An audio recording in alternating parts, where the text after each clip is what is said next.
বাংলাদেশে 2025 সালের ফিতরার হার নির্ধারণ করা হয়েছে।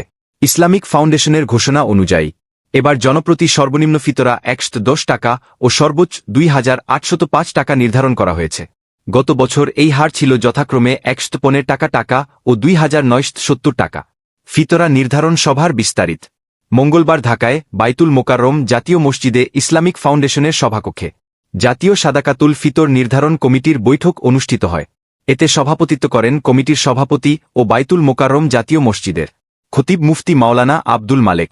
বিশিষ্ট আলেম ও কমিটির অন্যান্য সদস্যরাও সভায় উপস্থিত ছিলেন।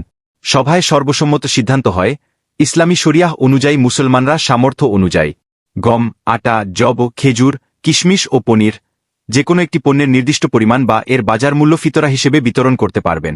2025 সালের ফিতরার হিসাব ইসলামী বিধান অনুযায়ী ফিতরার হার নির্ধারণ করা হয়েছে নিম্নরূপ: গম বা আটা 1 কেজি 650 গ্রাম বা এর বাজার মূল্য 110 টাকা, জব 3 কেজি 300 গ্রাম বা এর বাজার মূল্য 530 টাকা, খেজুর 3 কেজি 300 গ্রাম বা এর বাজার মূল্য 2310 টাকা, কিশমিশ 3 কেজি 300 গ্রাম বা এর বাজার মূল্য 1980 টাকা, পনির 3 কেজি 300 গ্রাম বা এর বাজার মূল্য 2805 টাকা।